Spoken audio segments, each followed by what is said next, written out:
5. A virada da América Latina para a esquerda. A guinada da América Latina para a esquerda desde o colapso da União Soviética atraiu a atenção da Rússia, da China e do Irã. Por meio de uma série de arranjos políticos e econômicos, a América Latina foi inserida no quadrante estratégico global liderado pelo Kremlin, em oposição ao Ocidente capitalista, especialmente os Estados Unidos. A Rússia tornou-se um importante fornecedor de armas na região. A China estabeleceu presença no Panamá e é uma das maiores compradoras de commodities latino-americanas. Além disso, o Irã expressou solidariedade com os regimes de esquerda e pode, um dia, tornar-se fornecedor e fonte de expertise para as outrora adormecidas capacidades brasileiras em energia nuclear e mísseis, além de parceiro da Venezuela em diversos projetos comerciais e militares.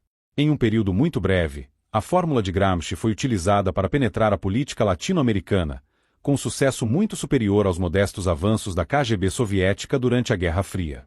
Mas a mudança na orientação da América Latina não aconteceu por acaso. Duas pessoas foram primariamente responsáveis: Fidel Castro, de Cuba, e Luiz Inácio Lula da Silva, do Brasil. Fórum de São Paulo. Em julho de 1990, Lula da Silva, então líder do marxista Partido dos Trabalhadores do Brasil, com o incentivo de Fidel Castro e do Partido Comunista Cubano, criou o Fórum de São Paulo. Desde o início, o Fórum tinha como objetivo a construção do socialismo e a reestruturação da influência dos Estados Unidos na América Latina. Fidel Castro, de Cuba, após o colapso da União Soviética e a morte do marxismo-leninismo, uniu-se a Lula em seu programa de renovação e ressurgimento marxista. O Fórum de São Paulo contava com mais de 100 membros da esquerda latino-americana em meados da década de 1990 e realizava reuniões regulares. As 5 primeiras sessões do Fórum foram sediadas pelo Partido dos Trabalhadores do Brasil, pelo Partido Revolucionário Democrático do México, pela Frente Sandinista na Nicarágua, pelo Partido Comunista Cubano e pela Frente Ampla de Esquerda do Uruguai. Os participantes de esquerda das reuniões do Fórum buscavam encontrar alternativas viáveis à ideologia neoliberal, um eufemismo para o livre comércio, que, segundo a esquerda, havia enfraquecido muitos serviços sociais governamentais e criado um desemprego maciço em toda a América Latina. Delegados de partidos maoístas, trotskistas, marxistas-leninistas, marxistas e social-democratas, bem como de várias organizações terroristas e guerrilheiras, participaram da reunião de 1995 do Fórum de São Paulo em Montevidéu. Os organizadores do Fórum propuseram um modelo com verdadeira democracia econômica, social e participativa que incluísse todos na produção nacional e regional e onde o Estado tivesse um papel em garantir o bem-estar social, a justa distribuição e a regulação econômica. Não se tratava de uma estratégia prescrita para a América Latina, mas de um conjunto de alternativas de esquerda para promover o desenvolvimento social, alcançar justiça social, estabilidade e paz. A 9ª reunião do Fórum foi realizada em Manágua, Nicarágua, em fevereiro de 2000, onde o debate sobre a alternativa ao neoliberalismo continuou.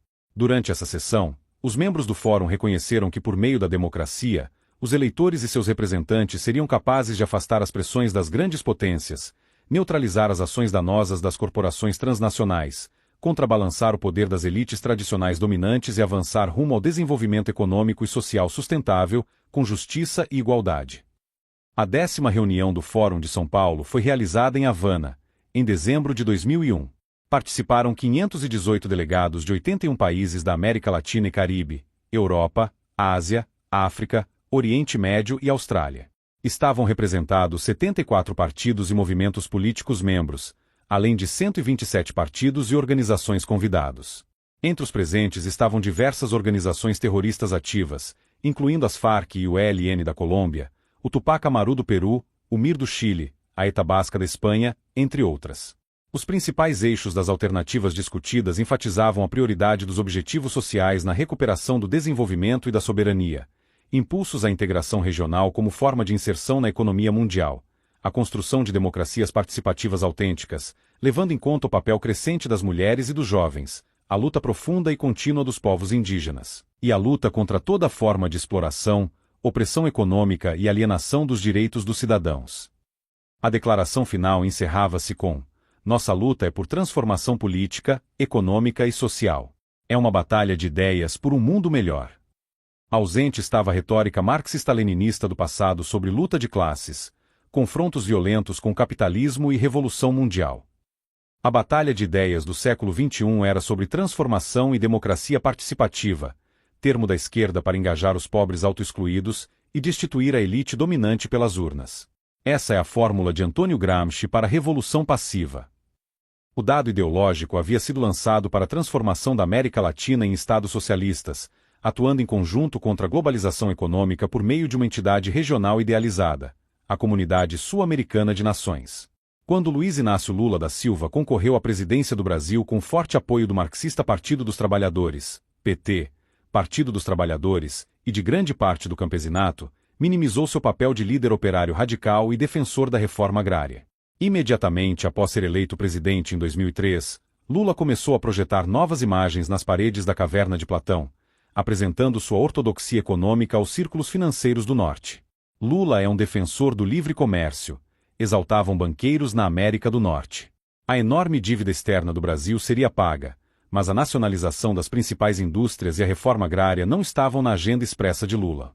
O assessor de política externa de Lula, um marxista linha-dura chamado Marco Aurélio Garcia, revelou o jogo ao comentar sobre o esforço de Lula para enganar o mundo quanto à verdadeira natureza do regime marxista do Brasil. Temos que, primeiro, dar a impressão de que somos democráticos. Inicialmente, temos que aceitar certas coisas. Mas isso não vai durar. Isso é um exemplo perfeito da fórmula de Antônio Gramsci para conquistar o poder por meio das urnas, consolidar o controle enquanto se implanta o marxismo no homem interior e, finalmente, avançar para um paraíso dos trabalhadores socialista. O presidente venezuelano Hugo Chávez juntou-se a Fidel Castro e Lula da Silva na liderança conjunta do Foro de São Paulo, graças à sua enorme riqueza petroleira e a uma retórica afiada na hora de atacar os Estados Unidos. Quando os serviços secretos de Castro ajudaram a arquitetar o retorno de Chávez ao poder após um breve golpe em 2002, Chávez retribuiu oferecendo bilhões de dólares em petróleo gratuito ou fortemente subsidiado a Cuba. Além disso, Castro tornou-se um mentor revolucionário para o ousado líder de Caracas. Chávez parecia ter tomado a dianteira na corrida para se tornar o próximo Fidel da América Latina. Na ausência de Castro, caberia a Lula manter Chávez na trilha granciana e salvá-lo de sua tendência a exagerar nas jogadas. Esse trio de gigantes trouxe, cada um, algo especial para a mesa revolucionária da América Latina. Fidel Castro contribuiu com décadas de experiência em neutralizar a hostilidade de uma sucessão de presidentes norte-americanos. Ademais, sua imagem como farol do marxismo brilha intensamente pela América Latina. Com a ajuda soviética durante a Guerra Fria, Castro havia treinado mais de 10.000 agentes de inteligência, cujas redes se estendiam pelo mundo e até pelos corredores mais secretos do governo dos Estados Unidos. Lula da Silva trouxe sua longa experiência na liderança de um sindicato de trabalhadores marxista no Brasil, mantendo por anos relações discretas com comunistas e revolucionários por toda a América Latina. Os anteriores programas brasileiros de tecnologia nuclear e de mísseis balísticos poderiam fornecer um ponto de partida crível para o desenvolvimento de armas de destruição em massa, especialmente se Hugo Chávez financiasse tal empreitada. Isso está longe de ser uma mera hipótese teórica. Em uma carta enviada ao presidente George W. Bush por 13 membros do Congresso em outubro de 2002, os representantes expressaram preocupação com declarações de Lula da Silva relativas ao Tratado de Não Proliferação de Armas Nucleares. Lula é citado na carta dizendo que a adesão ao TNP só faria sentido se todos os países que já possuem armas nucleares as abandonassem. E continuou: se alguém me pede para desarmar e ficar com um estilingue enquanto ele vem com um canhão, de que isso adianta? E concluiu: todos nós, países em desenvolvimento, ficamos com um estilingue enquanto eles têm bombas atômicas. Hugo Chávez seguiu um roteiro cuidadosamente elaborado de uma revolução passiva de longo prazo ao vencer as eleições por vias democráticas, consolidar sua presidência com apoio ativo de Cuba, desarticular as forças armadas e a polícia, neutralizar a oposição, assegurar sua base eleitoral por meio da redistribuição de terras, obter poderes políticos ampliados para uma Assembleia Nacional sob seu controle, silenciar a imprensa independente, reescrever partes selecionadas da Constituição do país, iniciar a nacionalização de setores econômicos estratégicos e estabelecer novas regras de partilha de lucros para empresas estrangeiras. Com o auxílio e aconselhamento de Fidel Castro e Lula da Silva, ele construiu uma versão latino-americana da estratégia granciana de revolução passiva para exportação a países vizinhos. A fórmula de Gramsci utilizada por Fidel Castro, Lula da Silva e Hugo Chávez no desenvolvimento do modelo socialista venezuelano continua a exercer influência em pelo menos outros 5 países latino-americanos, impulsionando seu respectivo deslizamento para a esquerda. Alguns parecem seguir o roteiro populista Gramsci-Chávez da Revolução Bolivariana, enquanto outros preferem selecionar à la carte os elementos de sua salsa política rumo à nova orientação socialista. A desigualdade social é o problema central da América Latina, uma realidade que não passou despercebida por Fidel Castro, Lula da Silva ou Hugo Chávez. Como os três mosqueteiros, esse trio socialista brandia a espada do populismo radical, ou marxismo gramsciano, por toda a América Latina. Eles ofereciam às massas frustradas uma liderança carismática, impulsos messiânicos, socialismo revolucionário e uma capacidade crescente, graças aos vastos recursos petrolíferos da Venezuela e à alta dos preços, de distribuir auxílios aos pobres.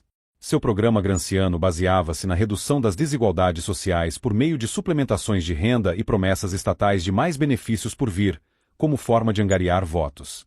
Em suma, a democracia está sendo usada como ferramenta para assegurar o poder de uma governança socialista sob liderança de figuras carismáticas que, com o tempo, destruirão suas próprias democracias liberais. A reforma constitucional na Venezuela, por exemplo, não se trata apenas de reescrever princípios para reger a sociedade.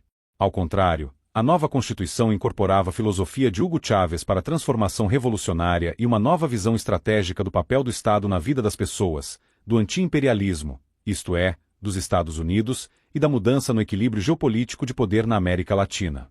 Cuba. Fidel Castro delineou uma severa acusação contra o capitalismo em um discurso na reunião do Grupo dos 77 em setembro de 1999. Os temas de Castro seriam repetidos inúmeras vezes por progressistas, socialistas e marxistas ocidentais nos protestos anti-globalização subsequentes na América do Norte e na Europa. Ele afirmou que o mundo ainda está muito longe de concretizar o potencial da globalização. A globalização se desenvolve hoje sob o manto das políticas neoliberais que impõem mercados desregulados e privatizações sem freios. Longe de promover a expansão do desenvolvimento em um mundo cada vez mais interdependente, carente de compartilhamento dos avanços alcançados, a globalização neoliberal agravou as desigualdades existentes e elevou a níveis inomináveis as disparidades sociais e os contrastes mais perturbadores entre riqueza extrema e pobreza extrema.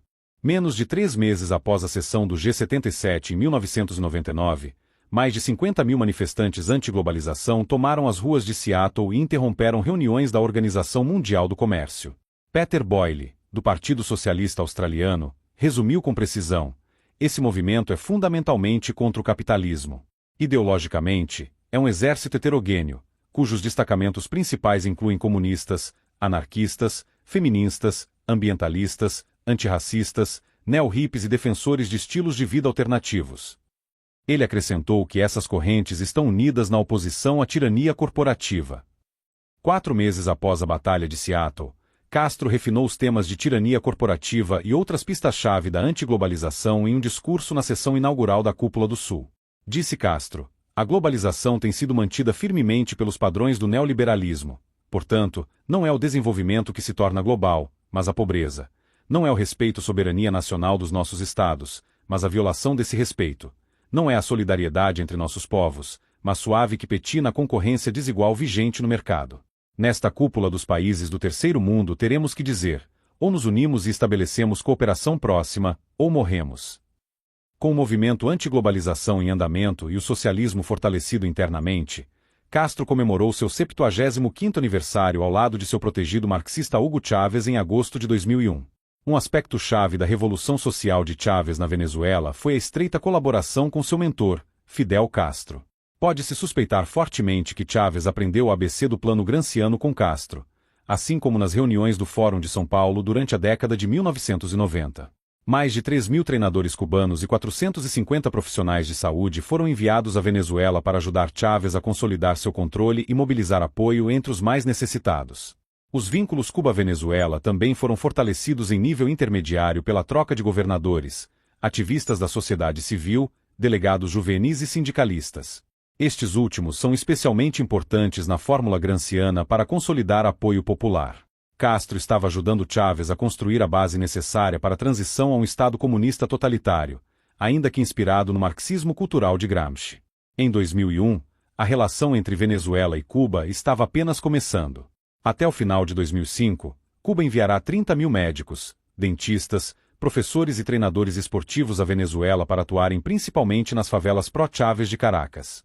Tais medidas são fundamentais na estratégia gramsciana para consolidar apoio popular em preparação à neutralização da autoridade coercitiva da polícia e do exército. Também em 2005, o presidente venezuelano Hugo Chávez convidou centenas de agentes cubanos de inteligência a Caracas, onde assumiram posições-chave em áreas de segurança do governo.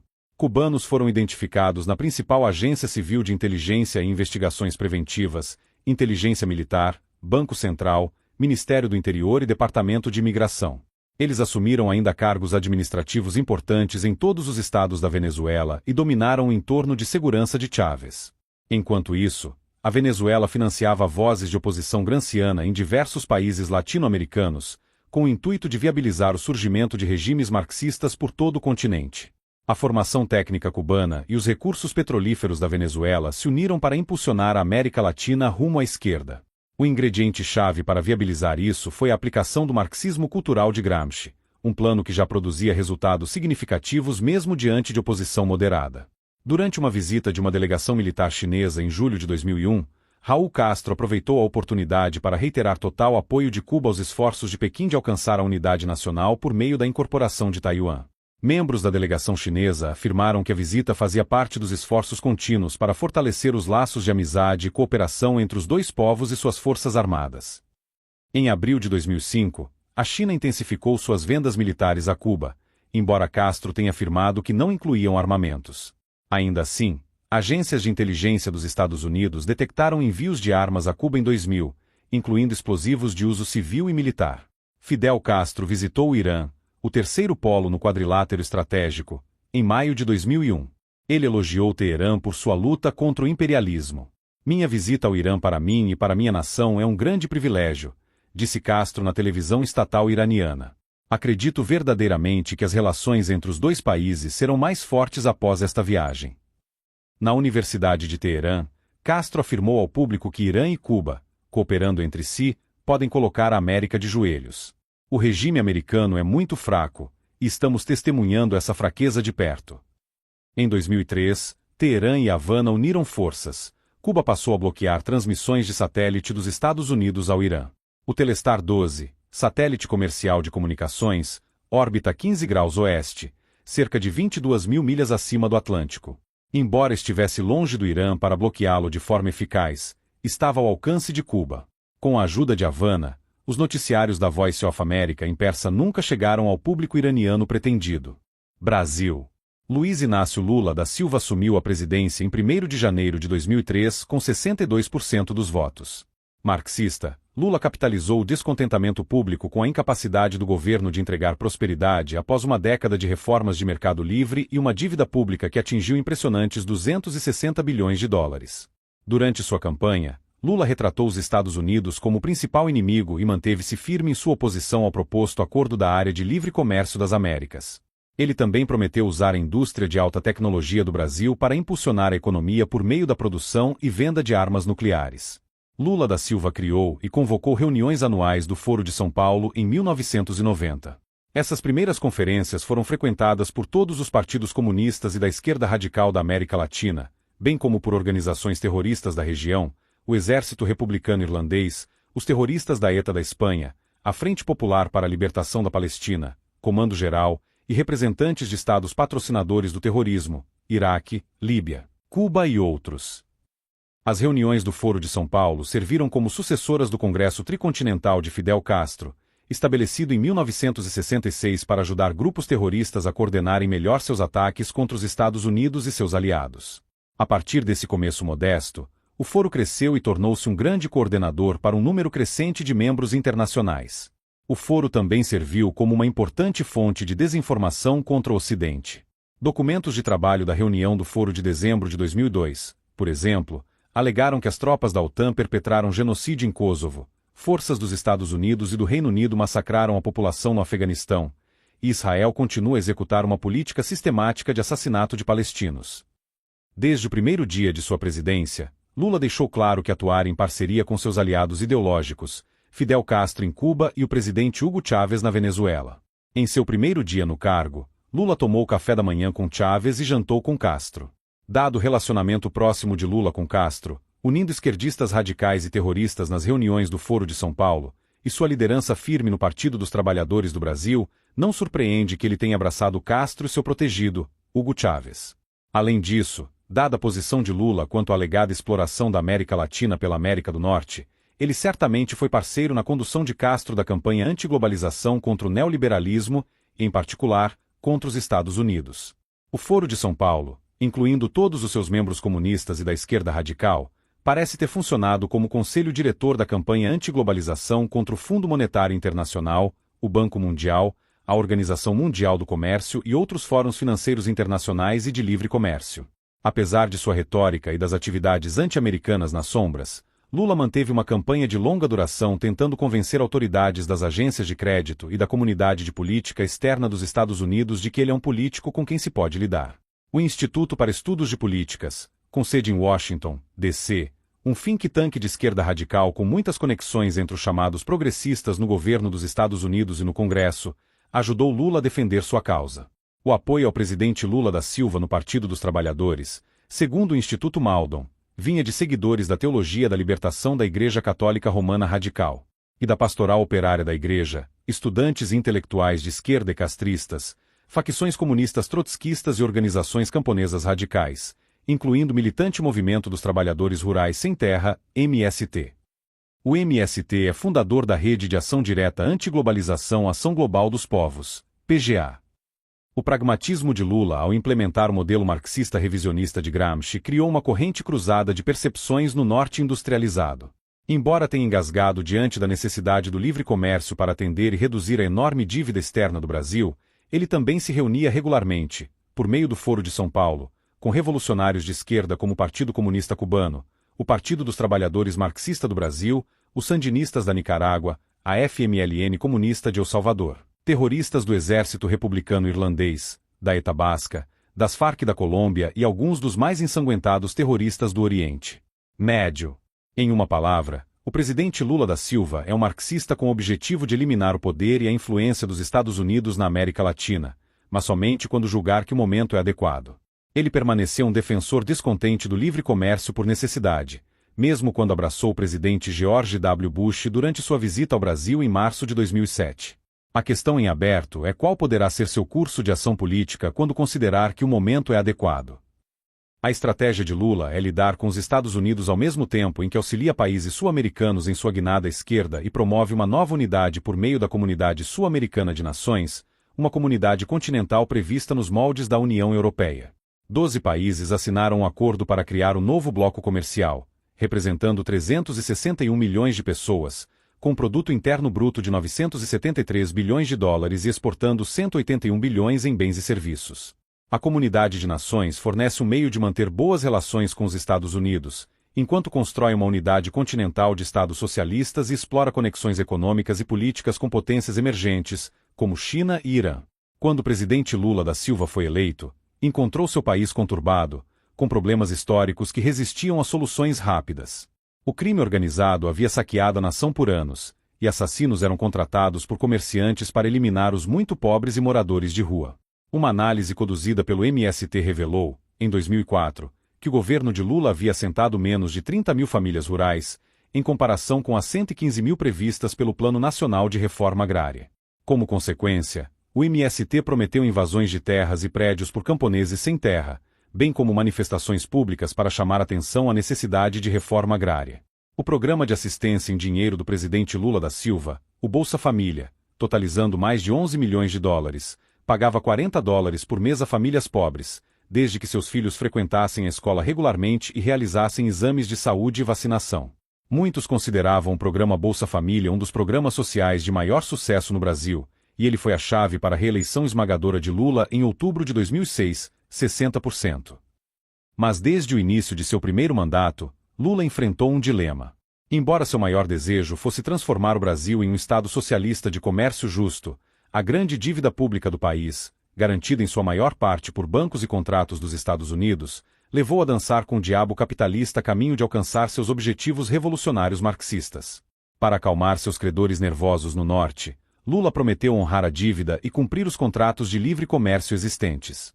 Reconhecendo que o povo brasileiro votou por outro modelo econômico, socialismo, Lula tapou o nariz e seguiu à risca as negociações de livre comércio com o presidente George W. Bush e autoridades comerciais dos Estados Unidos em março de 2007.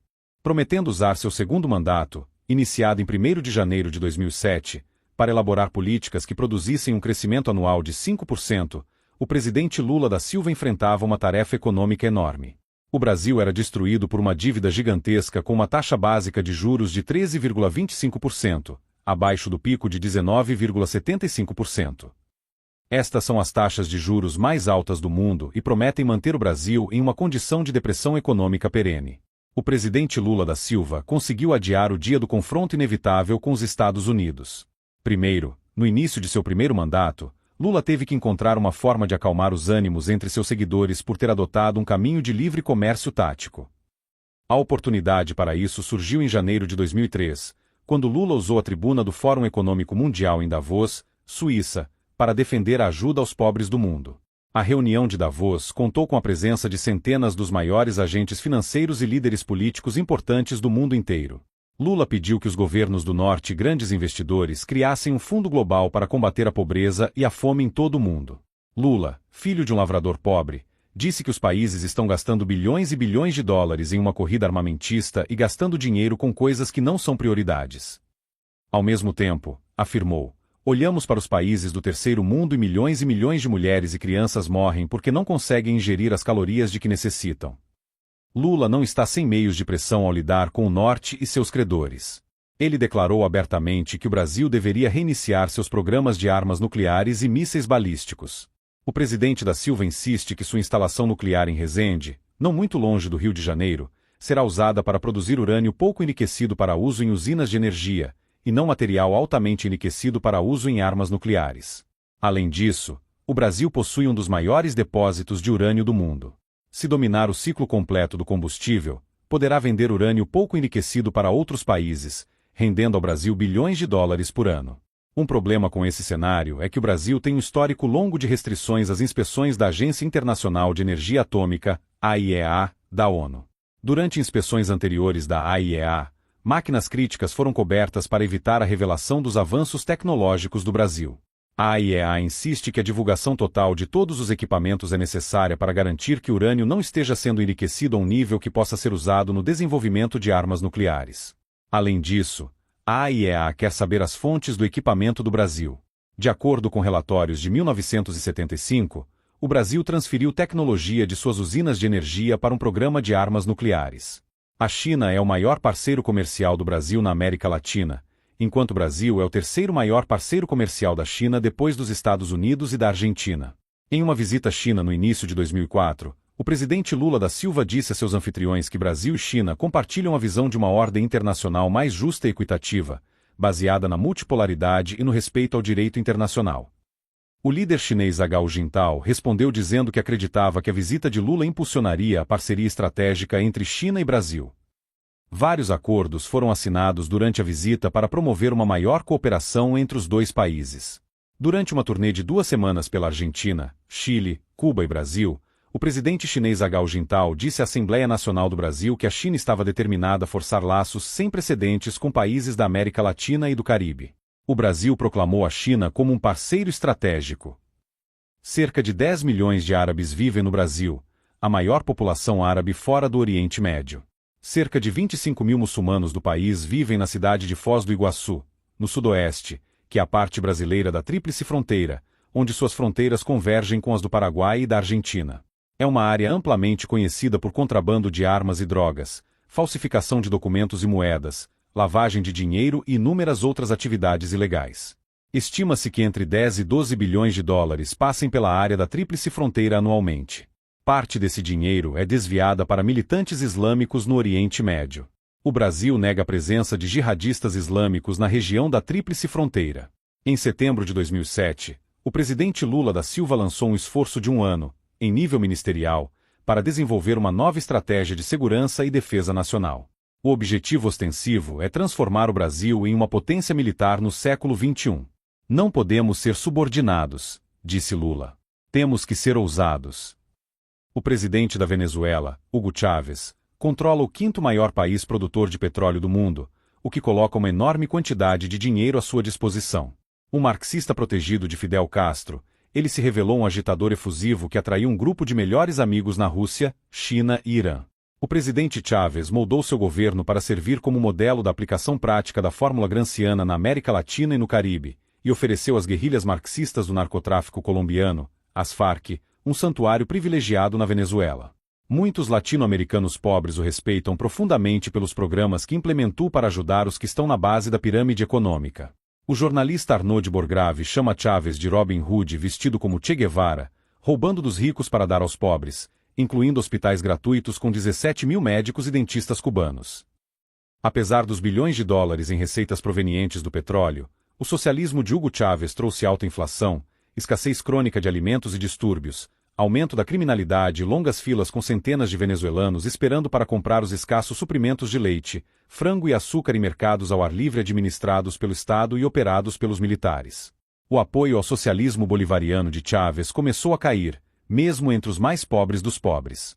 O presidente Chávez permanece obcecado com sua visão de emular Simón Bolívar, líder nascido em Caracas de exércitos rebeldes que libertaram uma vasta região do domínio espanhol no início do século XIX. Bolívar morreu em 1830. Segundo Chávez, Bolívar, assim como ele, era um socialista cuja visão de uma América Latina unida baseava-se em sua determinação de se opor aos Estados Unidos na construção de uma sociedade sem classes, em oposição a uma série de oligarcas e imperialistas. Chávez está cercado por pobreza extrema em seu próprio país, incluindo favelas consideráveis nos arredores de Caracas. Em 2007, 74% dos venezuelanos viviam abaixo da linha da pobreza. Chávez agiu rapidamente após ser eleito presidente, expropriando terras e transferindo-as para pequenos agricultores e iniciando a nacionalização de grandes indústrias. Eu represento uma nação, declarou Chávez em 2003. O furacão revolucionário foi desencadeado na Venezuela e não vai parar até termos uma pátria verdadeira e bela. O presidente Chávez ordenou a criação de 17 mil conselhos comunais em todo o país e destinou 2 bilhões de dólares para financiar suas operações. O slogan oficial desses conselhos é construir poder desde baixo. O objetivo declarado é construir uma democracia de base e dar poder ao povo, mas o verdadeiro propósito parece ser o fortalecimento do controle central. Os pobres urbanos foram alvo de atenção especial, os mais fervorosos apoiadores de Hugo Chávez. Os membros desses conselhos sociais também constituem o núcleo da Milícia Nacional em Desenvolvimento. O núcleo central dessas milícias é treinado em guerra de guerrilha e contra-insurgência ao estilo cubano e armado com armas de fogo, granadas e facas para defender a Venezuela. Esses conselhos comunais estão sob controle direto de Chávez. Há planos para expandir a reserva militar da Venezuela de cerca de 200 mil para 1 milhão. Além de construir um espírito marcial controlável no povo venezuelano, as milícias são direcionadas a desviar sua atenção das próprias dificuldades para os gringos dos Estados Unidos. A busca de Chávez por acabar com a pobreza na Venezuela o levou a trazer milhares de médicos cubanos e assessores educacionais para o país, assim como a polícia secreta cubana. Entre as lições que Chávez aprendeu com Castro estava como apertar o controle sobre a política interna por meio do controle das instituições públicas e como aumentar seu prestígio internacional desafiando os Estados Unidos. Seguindo o conselho de Fidel Castro, Chávez adotou uma postura rígida na consolidação de sua posição, especialmente após sobreviver a um golpe militar mal sucedido contra ele em abril de 2002. Dois dos principais conspiradores, os chefes das maiores federações de empresários e trabalhadores da Venezuela, foram caçados pela polícia e acusados de traição. Chávez não perdeu o ritmo na condução de seu furacão revolucionário. No verão de 2007, Chávez, ostentando o exército mais poderoso da região, substituiu seu ministro da Defesa, general Raul Baduel, pelo general Gustavo Rangel, que havia comandado a Milícia Nacional de 100 mil membros da Venezuela. Essa foi uma movimentação importante, pois eliminou o general Baduel, que dissera em seu discurso de despedida que devemos nos afastar da ortodoxia marxista, e fortaleceu a integração entre as forças armadas e as milícias, cada uma vigiaria a outra. Em 2005, ele passou a restringir a liberdade de imprensa ou, como colocou o presidente Chávez, podemos dizer que o povo venezuelano começou a se libertar da ditadura da mídia privada. Chávez arquitetou uma lei que lhe dava poder para suspender as licenças de emissoras de rádio e televisão quando suas transmissões fossem consideradas contrárias à segurança da nação. Ele também enviou milhares de jovens venezuelanos a Cuba para doutrinação e reescreveu a Constituição para ampliar seus poderes em várias áreas. Para os chavistas, qualquer crítica ao presidente é um ataque à nação. O presidente Chávez proclamou que poderia retirar a concessão de qualquer veículo de comunicação que pratique terrorismo midiático. Nuvens tempestuosas pairavam sobre a liberdade de imprensa na Venezuela depois que o governo Chávez se recusou a renovar a concessão de radiodifusão da Rádio Caracas Televisión, conhecida simplesmente como RCTV, em meados de 2007. Como grande parte de suas novelas extremamente populares e picantes atraíam um grande público, o governo Chávez citou as crianças como sendo afetadas pelo sexo e pela violência, sendo essa a razão para a não renovação da licença da RCTV. Chávez acusou a RCTV de envenenar as almas das crianças com sexo irresponsável. No entanto, a programação da RCTV também incluía reportagens diárias que criticavam duramente Chávez e o governo, o que, nos termos de Chávez, os tornava terroristas da mídia. Dezenas de milhares se reuniram nas ruas de Caracas para protestar contra o fechamento da rede RCTV. Estudantes universitários bloquearam uma importante rodovia por horas após a Rádio Caracas Televisão ter saído do ar. O presidente Chávez não cedeu, acusando a RCTV de atividades subversivas. Balas de borracha e gás lacrimogênio foram disparados pela polícia em esforços para dispersar as manifestações. Os manifestantes entoavam liberdade, liberdade em protesto contra a recusa de Hugo Chávez em renovar a licença de transmissão da RCTV. No fim, o presidente Chávez saiu vitorioso ao silenciar a RCTV, uma das últimas fontes de crítica ao seu regime socialista, marxista, cada vez mais totalitário. Chávez e seu conselheiro Fidel Castro cumpriram o requisito da fórmula de Gramsci que exige o fechamento das vozes independentes da mídia. Tal ação é pré-requisito para o sucesso das etapas seguintes no roteiro gramsciano para uma revolução cultural. Enquanto isso, Bolívia e Equador tomaram iniciativas semelhantes para submeter a mídia independente. Evo Morales, da Bolívia, explicou que os principais adversários da minha presidência, do meu governo, são certos meios de comunicação.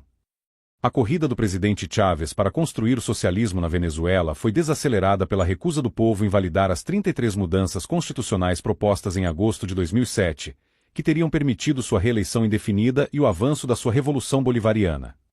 Com os apoiadores políticos de Chávez no controle firme da Assembleia Nacional, 160 apoiaram as revisões constitucionais propostas e 7 se abstiveram. Milhares de eventos foram agendados para explicar as 69 emendas que exigiam votação popular para serem aprovadas por referendo em dezembro.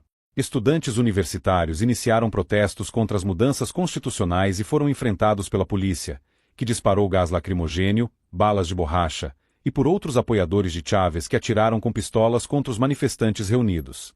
O confronto levou o governo a desafiar a autonomia das universidades públicas da Venezuela, cujos reitores estavam alinhados com aqueles que se opunham a Hugo Chávez e aos seus movimentos rumo ao socialismo. Em 1º de dezembro de 2007, os venezuelanos rejeitaram as emendas constitucionais propostas por Chávez com uma margem de quase 10%. Muitos disseram simplesmente que se opunham ao socialismo na Venezuela. Outros acreditavam que as mudanças dariam poder demais a Chávez. Muitos chavistas insatisfeitos não compareceram para votar. Entre suas queixas estava a insistência anterior de Chávez de que os 4 partidos políticos que compunham sua coalizão de governo se fundissem em um único partido socialista unido. Outro foco de raiva latente foi a recusa autoritária de Chávez em renovar a concessão de uma emissora de televisão popular. Alguns membros das Forças Armadas mostraram resistência devido ao esforço de Chávez em transformar os militares em instrumento de seu projeto socialista.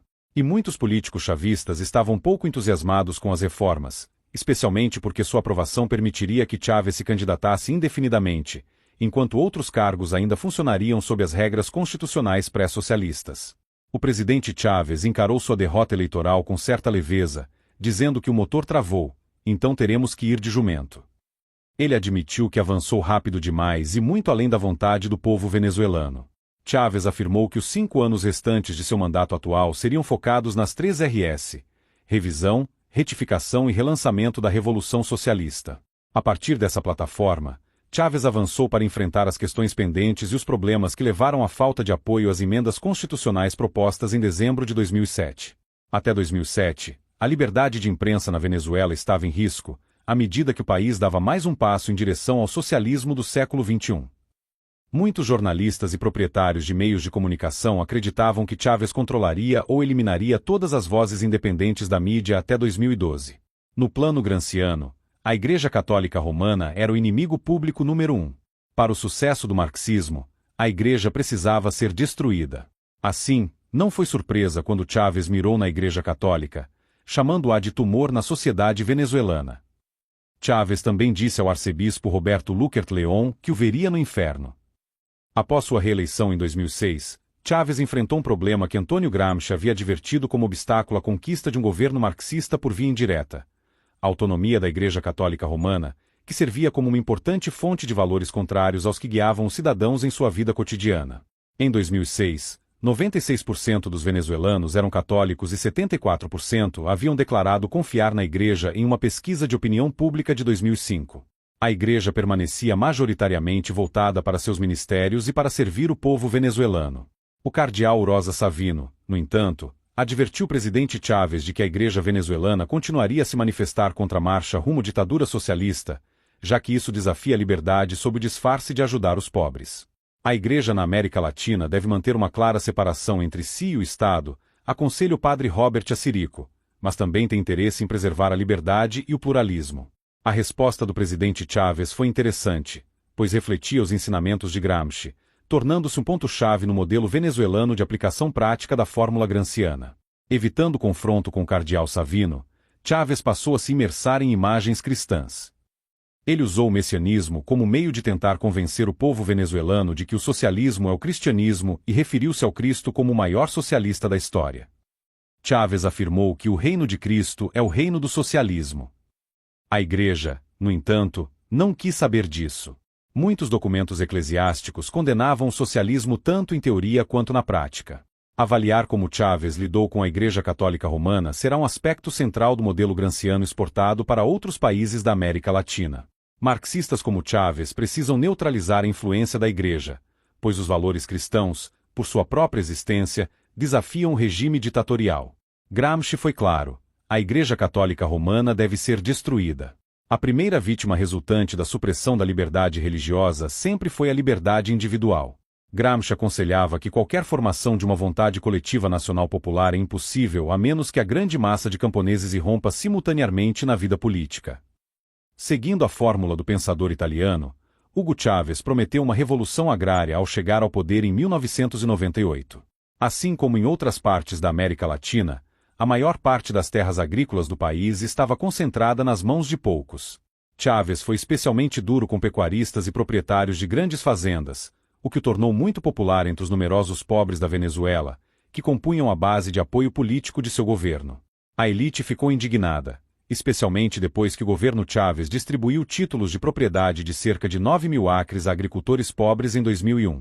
Um pecuarista que perdeu 360 acres da fazenda de 7.400 acres de sua família disse: "Acredito que é o começo da cubanização da Venezuela." A visão do presidente Chávez de uma revolução passiva por meio da redistribuição das grandes propriedades rurais ganhou força em 2005. Os pobres da Venezuela ficaram eufóricos à medida que mais títulos de terra eram entregues a agricultores rurais. Elogiando Hugo Chávez, Carlos Júlia Roja, que recebeu 37 acres, disse que ele, Chávez, é um homem do povo, o único que lutou pelos pobres. Ele perguntou: quantos camponeses conseguiriam se alimentar com esta terra? O perdedor da vez era um terreno de 32.000 acres, de propriedade britânica, que havia sido expropriado pelo governo. Em 2007, após vencer um terceiro mandato com uma vitória esmagadora nas eleições de 2006, Chávez acelerou seu projeto proletário: "Estamos caminhando rumo ao socialismo, e nada nem ninguém pode impedir isso." Ele solicitou à Assembleia Nacional que lhe concedesse poderes especiais, uma lei habilitante revolucionária, que lhe permitiria aprovar leis econômicas por decreto. Protestando contra a onda de privatizações que antecedeu seu governo, Chávez falou sobre a necessidade de trazer os campos petrolíferos mais importantes do país para o controle estatal. Munido de seus novos poderes econômicos, Chávez rapidamente nacionalizou, por decreto, as companhias de eletricidade e telecomunicações da Venezuela. As empresas afetadas inicialmente foram a AES Corporation e a CA Nacional Teléfonos de Venezuela, CANTV, a maior empresa de capital aberto do país. A nação deve recuperar a posse de setores estratégicos, declarou Chávez. O presidente Chávez gastou bilhões de dólares para construir a ideia de uma revolução bolivariana em toda a América Latina e Caribe. Em agosto de 2007, Chávez exortou as nações caribenhas a buscarem maior independência dos Estados Unidos. Comprometendo-se a compartilhar a riqueza petrolífera da Venezuela, Chávez prometeu fornecer combustíveis em condições preferenciais. Intrometendo-se nos assuntos de outros países, ele gerou reações negativas de intensidade variável, de acordo com o país. Ainda assim, a lista incluía vários países se deslocando para a esquerda, com alguns se tornando aliados ideológicos de Hugo Chávez. O fato de ele ter bilhões de dólares à sua disposição certamente não passou despercebido em algumas dessas reorientações estratégicas. Socialistas de diversas correntes solidárias com Chávez governavam mais de 300 milhões de pessoas no início de 2008. Venezuela, Brasil, Uruguai, Argentina, Chile, Bolívia, Equador e Nicarágua. Chávez ajudou alguns desses candidatos. Em julho de 2003, por exemplo, Chávez comprou até 3 bilhões de dólares em títulos da dívida argentina, permitindo ao novo líder socialista de Buenos Aires quitar dívidas e cortar laços com o neoliberal Fundo Monetário Internacional. Chávez também comprou 25 milhões de dólares da dívida do Equador e ofereceu-se para comprar mais 25 milhões. Além disso, as eleições nacionais de 2006 no Peru e no México refletiram um número expressivo de votos socialistas, quase derrotando os candidatos conservadores. Em 2006, Chávez passou a armar suas tropas com armamentos russos, tendo assinado contratos no valor de 3,5 bilhões de dólares com o Kremlin para a compra de mais de 30 caças, 53 helicópteros de ataque e 100 mil fuzis de assalto AK-47. Os Estados Unidos apresentaram um protesto formal à Rússia sobre a venda dos fuzis, uma vez que Chávez era conhecido por colaborar secretamente com guerrilheiros marxistas revolucionários na região. Em meados de 2007, a Venezuela examinava a possível compra de 9 submarinos movidos a diesel da Rússia, ao custo de 3 bilhões de dólares. Os submarinos das classes 636 e 677 Amur são equipados com mísseis de médio alcance. A Rússia afirmou que operava dentro do marco das regras internacionais para exportação de armas e sustentou que a cooperação entre a Rússia e a Venezuela não é voltada contra ninguém. A China concordou em investir 100 bilhões de dólares na América Latina em uma ampla gama de parcerias relacionadas à energia e a commodities. A ideia era tentar reduzir a dependência comercial da América Latina em relação aos Estados Unidos. A política agressiva da China na América Latina deu frutos ao firmar acordos comerciais com Cuba, Argentina, Brasil e Venezuela. De 1997 a 2005, a China investiu 700 milhões de dólares na Venezuela, e o comércio entre os dois países somou 3 bilhões de dólares em 2005. Pequim também investiu 3 bilhões de dólares no setor petroquímico venezuelano. Os acordos comerciais entre China e Venezuela incluem energia, agricultura, transporte, mineração, habitação, turismo, telecomunicações e tecnologia da informação. O presidente Chávez chamou isso de uma nova aliança estratégica, destinada a promover o multilateralismo. O presidente Chávez foi calorosamente recebido pelo presidente Hu Jintao em uma viagem à China em agosto de 2006. Chávez expressou a esperança de que a Venezuela pudesse exportar 500 mil barris de petróleo por dia até 2009 e 1 milhão de barris por dia na próxima década. O presidente Chávez também mencionou sua disposição em comprar caças da China para complementar aqueles adquiridos da Rússia. Em setembro de 2006, a China entregou o primeiro de 3 radares avançados de defesa aérea de longo alcance comprados pela Venezuela. Outros 7 radares JYL-1 estavam a caminho. Durante visita ao Irã para conversas com o presidente Mohamed Khatami em 2001, Chávez pediu uma aliança estratégica para trabalhar pela paz e estabilidade. Ambos os países eram membros da OPEP e vinham defendendo preços mais altos para o petróleo. 5 anos depois, Hugo Chávez surfava na onda dos preços altos do gás e se aliava à Rússia, Irã e China como grandes consumidores de petróleo, em um eixo do petróleo. O novo clube do petróleo desafiava as políticas externas dos Estados Unidos, enquanto os membros do eixo pressionavam pelo fim de um mundo unipolar liderado pelos Estados Unidos, em direção a um sistema internacional multipolar no qual a Rússia teria uma voz forte. Outro aspecto central do programa anti-Estados Unidos de Hugo Chávez incluía a construção de relações próximas com a Al-Qaeda e outros grupos terroristas. Vendo-se como novo Castro, um colaborador de longa data de terroristas internacionais, Chávez, segundo um desertor venezuelano, recompensou a Al-Qaeda com 900 mil dólares em dinheiro e 100 mil dólares em ajuda humanitária ao Talibã após o 11 de setembro. Ele continuou seguindo os passos de seu mentor cubano ao colaborar com e ajudar terroristas internacionais anti-americanos. Hugo Chávez é amplamente conhecido por ser simpático aos rebeldes marxistas das Fuerzas Armadas Revolucionárias de Colômbia, Ejército del Pueblo, Forças Armadas Revolucionárias da Colômbia, Exército do Povo ou FARC-EP. Quando um dos líderes das Farc foi capturado por caçadores de recompensas em Caracas enquanto participava de uma conferência de esquerda, Chávez ficou indignado com a violação da soberania venezuelana. Quando as forças militares colombianas começaram a bombardear um acampamento das Farc dentro de uma área remota do Equador no final de fevereiro de 2008, matando 21 guerrilheiros, incluindo um de seus principais comandantes, Paul Reis, Chávez tratou isso como motivo para a guerra. Ele ordenou o envio de tropas para a fronteira com a Colômbia, rompeu relações diplomáticas com Bogotá e advertiu o presidente colombiano Álvaro Uribe para que não tentasse tal ação contra a Venezuela. Enquanto isso, o presidente do Equador, Rafael Correia, um confidente socialista de Chávez, sentiu-se compelido a seguir o exemplo enviando tropas para a fronteira com a Venezuela. Pouco mais do que torrentes de insultos foram trocadas pelos três líderes, mas o confronto militar foi o primeiro na América do Sul em mais de uma década. Após uma intervenção de uma semana da Organização dos Estados Americanos, a crise foi acalmada por meio de um compromisso cuidadosamente articulado.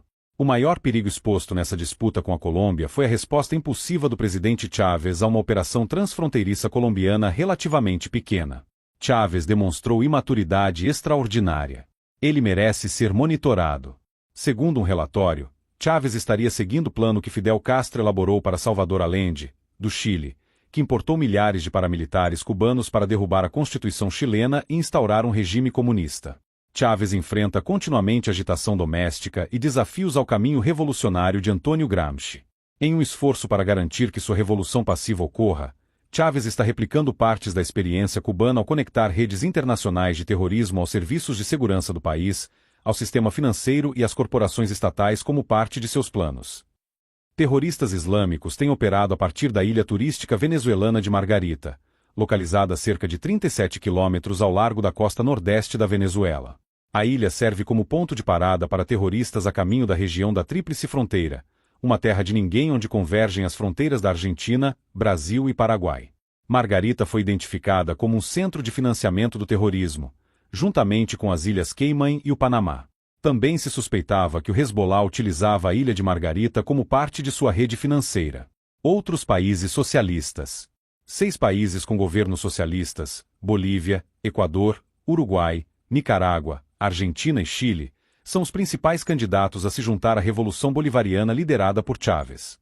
2 países adicionais despertam interesse devido à significativa proporção de eleitores inclinados à esquerda, Peru e México. E a Colômbia preocupa por conta do grande número de guerrilheiros marxistas envolvidos em uma revolução armada ao estilo leninista, por meio da violência e do terrorismo. Bolívia. Após vários anos de violência e turbulência na Bolívia, um discípulo socialista de Hugo Chávez foi eleito presidente em janeiro de 2006. Evo Morales, de origem indígena aimara, era deputado marxista no Congresso Nacional, onde presidia a bancada de esquerda. Era mais conhecido como líder dos cocaleros, cerca de 30 mil agricultores e camponeses cultivadores de coca na região do Chapare. Ele culpava os Estados Unidos pela pobreza na Bolívia, devido aos interesses geopolíticos e econômicos das corporações multinacionais. Declarou que os camponeses recorrem às culturas ilegais como única alternativa à pobreza. Greves de trabalhadores e camponeses foram quase contínuas em 2001, exigindo o fim da erradicação de drogas patrocinada pelos Estados Unidos. Um marxista, Oscar Oliveira, liderou tumultos em Cochabamba, onde comandou membros da Federação dos Trabalhadores das Fábricas contra o controle estrangeiro dos recursos hídricos. Ele apareceu em Washington, D.C., em abril de 2000, quando o Institute for Police Studies, o think tank da esquerda, lhe concedeu o prêmio Orlando Letelier Rony Moffitt por sua liderança na insurreição sindical contra a privatização dos serviços públicos de água. A Bolívia permaneceu uma bomba política em 2001, com protestos de mineiros e trabalhadores de outros setores econômicos. Com 3/4 da população vivendo abaixo da linha da pobreza, muitos analistas da época classificavam o país como em uma condição pré-revolucionária. O presidente Gonzalo Sanches de Lozada resistiu até outubro de 2003, quando, após 6 semanas de protestos massivos, fugiu para Miami. Por esse período, Evo Morales surfava numa onda de popularidade, liderando o movimento ao socialismo e comandando o Sindicato dos Cultivadores de Coca.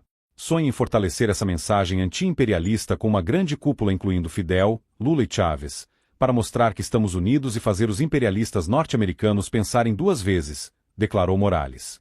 Após expulsar o presidente Sanches de Lozada do país, a maioria indígena da Bolívia encontrou, pela primeira vez, sua voz política. 10% da população detinha 90% da riqueza boliviana. Muitos indígenas eram sem teto e viviam com menos de $2 por dia. Dependente de ajuda externa, o país mais pobre da América do Sul confiava no Banco Mundial e no Fundo Monetário Internacional. O governo tradicionalmente servia a minoria branca e mestiça, ignorando em grande parte a população indígena majoritária.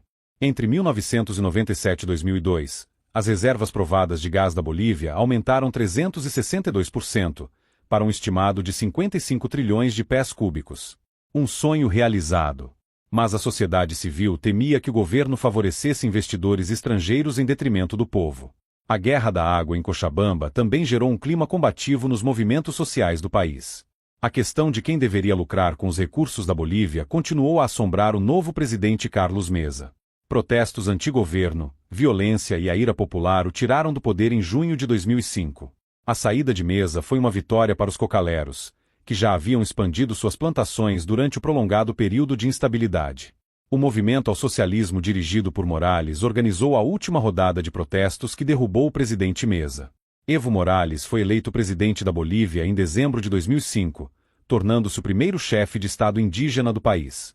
Em sua primeira entrevista coletiva, explicou que acreditava que os Estados Unidos usavam a luta contra o tráfico de drogas como um falso pretexto para instalar bases militares. Afirmando que seu governo combateria as drogas, disse que nem a cocaína nem o tráfico de drogas fazem parte da cultura boliviana. Confortável no abraço caloroso do venezuelano Hugo Chávez e do cubano Fidel Castro, o presidente Morales avançou rapidamente por um caminho socialista traçado pelo modelo Gramsci-Chávez. Primeiro, Morales prometeu emular Hugo Chávez.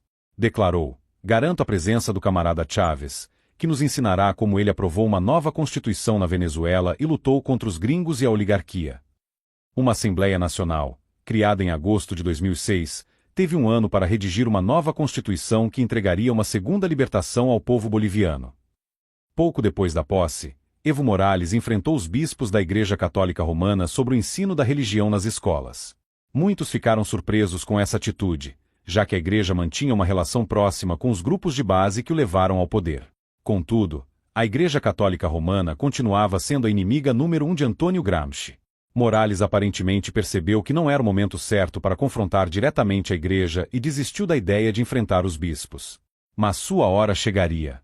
Em janeiro de 2006, Morales moveu-se para fortalecer seu controle dos serviços de segurança, expulsando 28 generais da polícia e das Forças Armadas por suposta cumplicidade com uma operação encoberta planejada pelos Estados Unidos para remover as defesas aéreas bolivianas.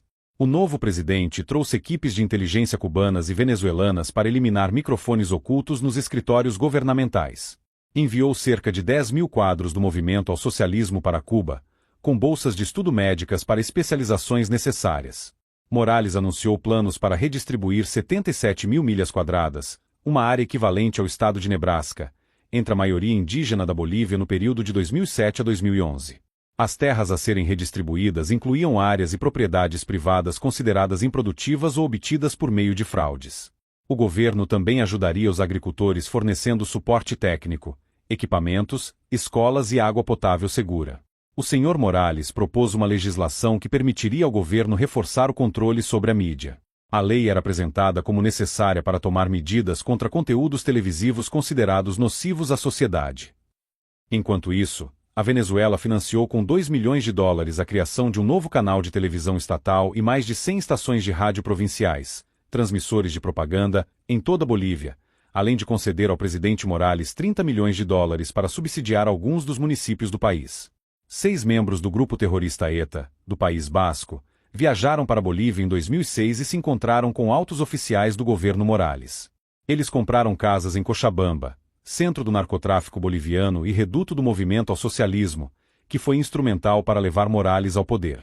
A organização política basca Batasuna emitiu um comunicado elogiando o governo Morales, chamando o movimento ao socialismo da Bolívia de modelo para a região basca.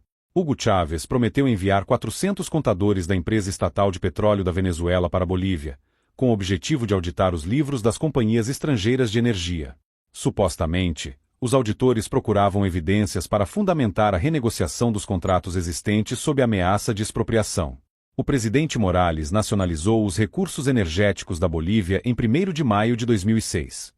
As empresas estrangeiras que operavam nos campos de petróleo e gás natural foram obrigadas a escolher entre ceder o controle de suas operações ou deixar o país.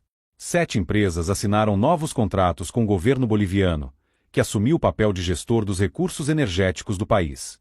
Para demonstrar seu compromisso ao povo boliviano, Morales enviou soldados para ocupar campos que, segundo ele, haviam saqueado as riquezas energéticas da Bolívia por anos. A medida foi extremamente popular entre a maioria dos bolivianos. Os novos contratos obrigavam as empresas estrangeiras a entregar ao menos 50% de sua receita à empresa estatal de energia.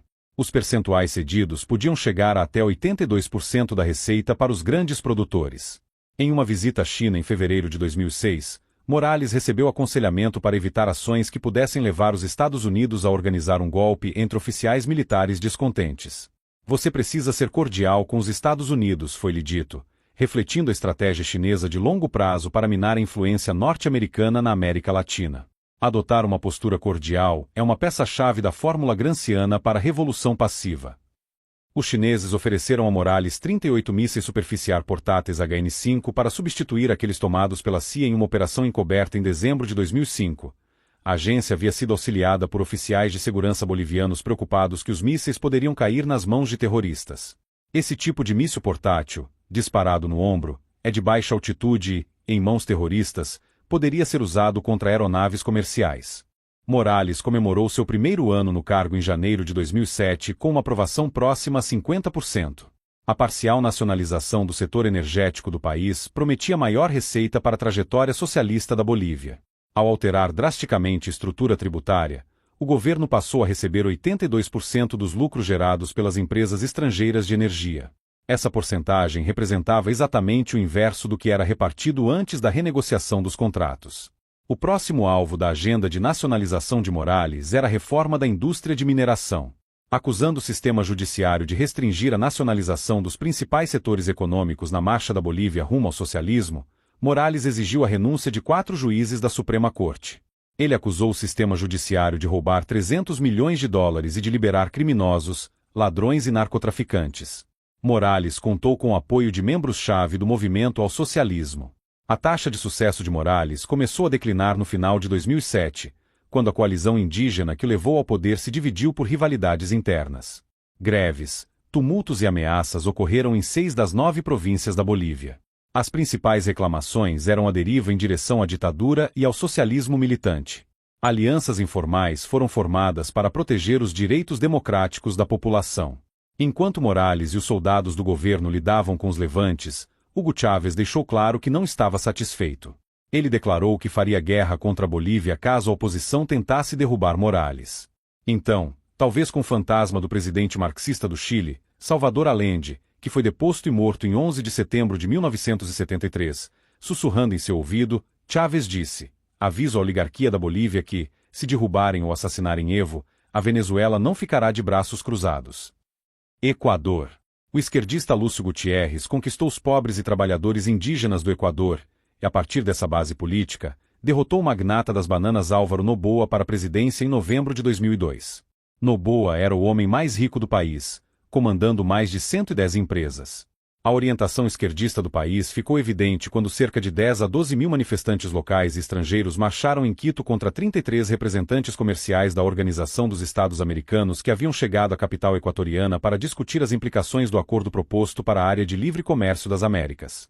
As nacionalidades do Equador afirmaram que a flexibilização proposta nas restrições comerciais acabaria com a vida, os recursos naturais, a produção nacional e o emprego. Gritando los excluídos por trabalho, justicia y vida, os excluídos por trabalho, justiça e vida, as nacionalidades de esquerda do Equador manifestaram sua oposição. Os erros de governança de Gutiérrez levaram a acusações de corrupção e denúncias de acordos obscuros. O Congresso Unicameral de 100 cadeiras o destituiu, e os militares equatorianos retiraram seu apoio a Gutiérrez. Após mais de um ano de governo interino, o eleitorado equatoriano apoiou amplamente o economista de esquerda Rafael Correia para a presidência em novembro de 2006. Doutor em economia pela Universidade de Illinois, Correia criticava duramente a globalização, as políticas econômicas neoliberais e ortodoxas e as organizações financeiras multilaterais, especialmente o Fundo Monetário Internacional e o Banco Mundial. Católico romano, ele abraçou a ideia da Igreja Popular e a teologia da libertação latino-americana. Quando os opositores o acusaram de ser um clone de Chávez, Correia respondeu com firmeza: "Não estamos copiando Lula, Chávez ou Kirchner. Não esperamos receita do exterior."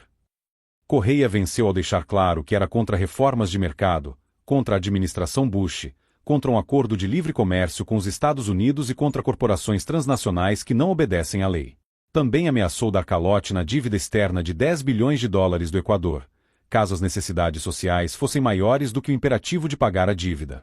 Prometeu ao povo equatoriano, historicamente maltratado, que o governo construiria casas populares e dobraria o bônus da pobreza de 36 dólares para 1,2 milhão de pobres equatorianos. Correia disse que o Equador retornaria ao PEP para ajudar a buscar o melhor preço pelos 555 mil barris de petróleo que o país produz por dia. Ele afirmou que buscaria laços mais próximos com presidentes de esquerda, como Michelle Bachelet, no Chile, Néstor Kirchner, na Argentina, e Luiz Inácio Lula da Silva, no Brasil. Chávez é um amigo meu, explicou ele aos críticos. A tese de doutorado de Correia na Universidade de Illinois refletia uma preocupação profunda com a distribuição de renda. Sua tese tratava do impacto da globalização sobre o desenvolvimento e a pobreza. O presidente equatoriano afirmou que buscamos uma América Latina unida que possa enfrentar uma globalização desumana e cruel. Aliado próximo de Hugo Chávez, Correia afirmou no final de 2007 que considerava seu amigo venezuelano uma pessoa muito honesta, um líder claro, um presidente muito democrático. O presidente iraniano Mahmoud Ahmadinejad participou da posse de Rafael Correia e declarou que qualquer nação que deseje se defender pode contar com a ajuda do Irã. Ele acrescentou que somos partidários da paz. São os americanos que estão em guerra contra o mundo inteiro. Uruguai. O líder do neomarxista Frente Ampla, Tabaré Ramon Vázquez Rosas, tomou posse como presidente em 1º de março de 2005. Milhares de apoiadores celebraram nas ruas de Montevidéu em apoio a Vázquez Rosas, que prometeu trabalhar incansavelmente pelo povo. Exceto por Fidel Castro, que precisou cancelar sua presença por motivos de saúde, a gangue marxista latino-americana estava toda lá: Lula da Silva, do Brasil, Hugo Chávez, da Venezuela, Néstor Kirchner, da Argentina, Richard Lagos, do Chile, e o centrista Nicanor Duarte Frutos, do Paraguai. Um dos primeiros atos do presidente Vázquez foi restaurar as relações diplomáticas com Cuba. Ele também anunciou um plano emergencial de bem-estar social de 100 milhões de dólares para fornecer cuidados básicos de saúde e alimentação aos mais necessitados do país. A fórmula granciana ajudou a trazer outro esquerdista ao poder na América Latina. A Frente Ampla entrou na cena política em 1971, uma coalizão frouxa de partidos comunista e socialista, o Partido Democrata Cristão e outros atraídos por pequenos partidos de esquerda, incluindo os guerrilheiros urbanos marxistas tupamaros, leais a Fidel Castro. Sobrevivendo a uma resposta de mão de ferro do governo uruguaio, a Frente Ampla adicionou e perdeu diversos grupos de esquerda ao longo do tempo. No entanto, após a restauração da democracia, o grupo aumentou progressivamente sua base eleitoral. O apoio dos eleitores à frente permaneceu estável ao longo dos anos, ganhando força desde 2002, quando medidas de austeridade foram implementadas para pagar a dívida externa do país. Vázquez surfou na onda do descontentamento para chegar à presidência. A campanha de Vázquez prometeu aplicar um novo modelo de desenvolvimento mais justo Gramsci, que beneficie os trabalhadores, as classes médias, os setores mais vulneráveis da sociedade e os setores envolvidos nas diversas áreas da produção nacional. Ele recebeu muitos conselhos de seus companheiros marxistas na América Latina. Investigadores parlamentares uruguaios descobriram uma tentativa de contrabandear 15 mil munições de 5,56 mm fabricadas no Irã a bordo de um dos seus navios militares. A carga foi embarcada na Venezuela e fazia parte de um acordo maior envolvendo a compra de 18 mil rifles automáticos iranianos. O acordo violaria as restrições do Conselho de Segurança da ONU impostas ao Irã por não interromper seu programa de enriquecimento de urânio. A triangulação Irã-Venezuela-Uruguai parecia fazer parte do fundo estratégico de 2 bilhões de dólares anunciado pelo presidente iraniano Mahmoud Ahmadinejad e pelo presidente Chávez em sua reunião de setembro de 2007 em Caracas. O fundo seria usado para ajudar os governos latino-americanos a se libertarem do imperialismo. Um dos membros da coalizão da Frente Ampla Uruguaia, a Frente de Libertação Tupamara, apoia a versão do socialismo de Chávez. Nicarágua. A Frente Sandinista de Libertação Nacional, FSLN, tomou o poder do ditador Anastasio Somoza em 1979. Os sandinistas eram um grupo revolucionário pró-soviético e pró-Castro que prometia uma democracia ampla e inclusiva. No entanto, não demorou para que a FSLN conduzisse o povo nicaragüense a um modelo soviético de totalitarismo. O massacre dos indígenas e a forte influência do marxismo-leninismo logo apagaram a chama das aspirações democráticas do povo e a esperança pelo fim das violações dos direitos humanos. O principal arquiteto do governo brutal dos sandinistas foi Daniel Ortega. No entanto, Os sandinistas cometeram um erro ao acreditarem na própria propaganda nos anos 1980 de que haviam consolidado seu governo e desfrutavam de amplo apoio popular. Assim, consentiram em realizar eleições nacionais em 1990. A surpresa foi que Violeta Chamorro, do Partido Liberal Constitucional, venceu com 51% dos votos, derrotando o regime sangrento de Ortega. Daniel Ortega concorreu outras 3 vezes nas eleições dos anos 1990 e 2000, perdendo todas. Nos bastidores, porém, a FSLN, sandinistas, mantinha contato com terroristas do Oriente Médio, Europa e América Latina, incluindo estados patrocinadores como Iraque e Líbia, e grupos transnacionais como as Farc da Colômbia, a ETA Basca e outros. 5 passaportes nicaragüenses foram encontrados em apartamentos de suspeitos envolvidos no atentado ao World Trade Center, em Nova York, em 1993. O sistema político da Nicarágua enfrentou uma longa lista de problemas econômicos e de corrupção na década de 1990. A FSLN, que entregou suas armas em 1992 e entrou na política convencional, não perdeu sua veia revolucionária marxista. Não passou despercebido para os sandinistas que a Nicarágua era um país pobre, com 2/3 da população vivendo na pobreza. Confrontada com essas realidades intransponíveis, a democracia nicaragüense permaneceu em um sistema precário de suporte vital. Incapaz de oferecer alívio à maioria da população, o governo central perdeu força ao longo do tempo, enquanto a posição dos sandinistas melhorou. Os sandinistas foram membros fundadores do Fórum de São Paulo, organizado por Lula da Silva e Fidel Castro em 1990. A ideia de da Silva e Castro era ajudar líderes políticos radicais a conquistar o controle de seus países por meio de campanhas eleitorais bem-sucedidas.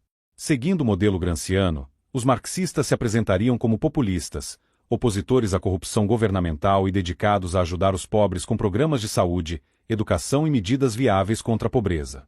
Os sandinistas se recuperaram em 2004 ao vencerem a prefeitura de Manágua e várias outras prefeituras.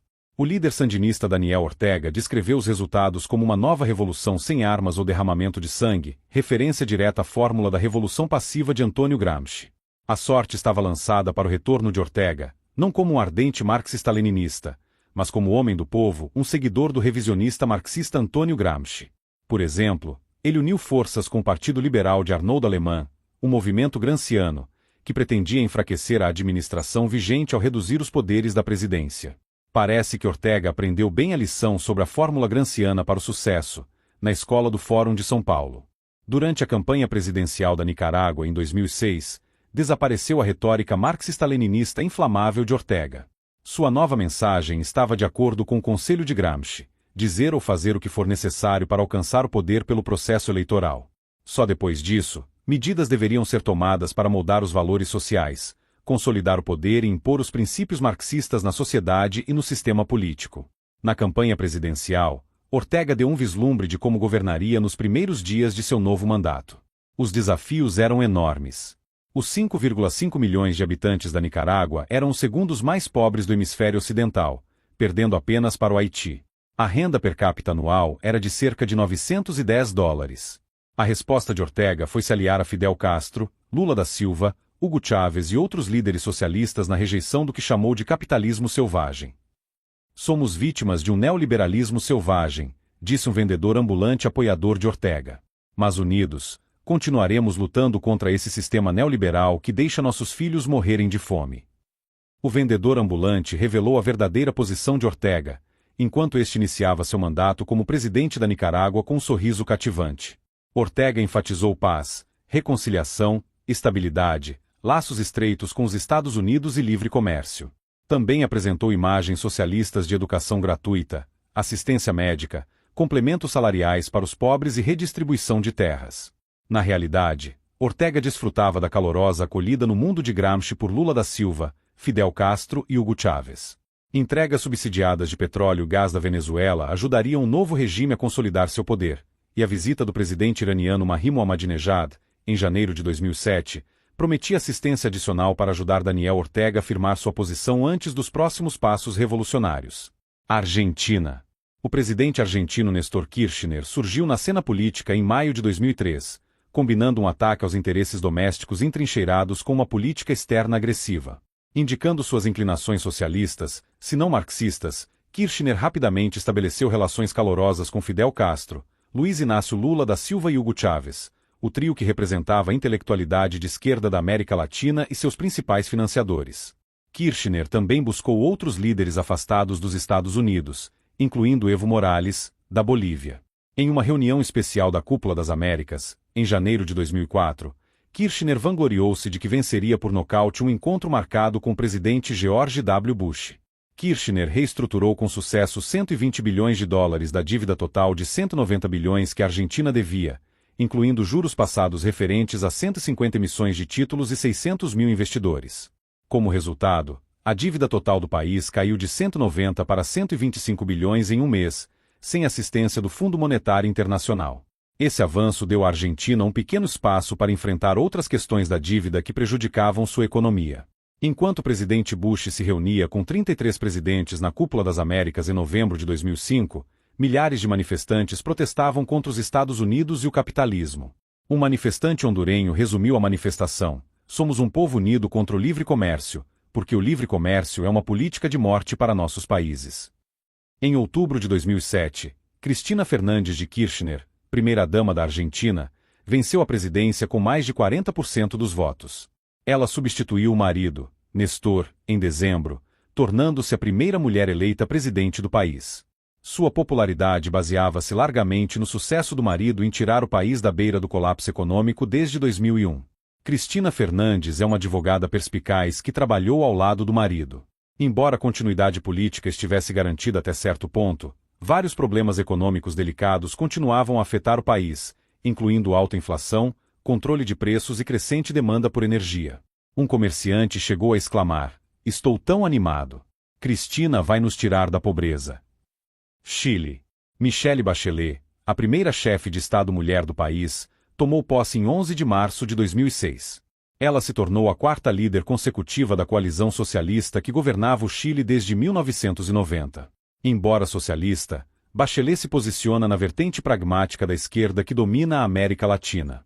A elite socialista marxista da região esteve em seu melhor comportamento na cerimônia de posse de Bachelet, incluindo Kirchner, Vázquez, Lula da Silva e Morales. Pode-se ter certeza de que seu desejo coletivo mais ardente era guiar Bachelet para seguir a fórmula de Gramsci no Chile e opor-se ao livre comércio ou ao que chamam de imperialismo dos Estados Unidos. O tempo dirá se Bachelet mordeu a isca. Hugo Chávez não resistiu e disse: "Na América Latina, você tem um operário que virou presidente, esse é o Lula. Um indígena, Evo, chegou, uma mulher socialista, e um soldado, esse sou eu, um soldado revolucionário, construindo um novo projeto sul-americano vital para a salvação do nosso povo." Revolução Bolivariana. O efeito combinado do Fórum de São Paulo, que preparou o terreno para a implementação do projeto cultural de ação de Antônio Gramsci, e a Revolução Bolivariana de Hugo Chávez colocou vários países latino-americanos no caminho do socialismo, marxismo. O presidente Chávez forneceu o modelo para outros seguirem, além da inspiração de Simão Bolívar como libertador na Guerra de Classes. Chávez foi eleito com esmagadora maioria em 1998 por 80% dos venezuelanos, que viviam na pobreza e sem esperança de mudança. Ao vencer a eleição popular, Chávez mudou as regras da sociedade contra a elite empresarial rica, os grandes proprietários de terras, as forças armadas, a mídia de massa e outros grupos privilegiados. Chávez continuou a reestruturar a sociedade enquanto avançava para a criação de um Estado socialista modelo baseado na cooperação das massas. Seu paradigma para a Revolução Bolivariana foi projetado para exportação via emulação, primeiramente pela Bolívia, Equador, Uruguai, Argentina, Nicarágua e, talvez no futuro, Chile. Os esforços de Fidel Castro e Lula da Silva na década de 1990 para desacelerar os Estados Unidos no sentido de limitar o livre comércio ajudaram a fornecer uma fórmula para os sucessos já conquistados pelo Fórum de São Paulo, a versão gramsciana do socialismo na América do Sul.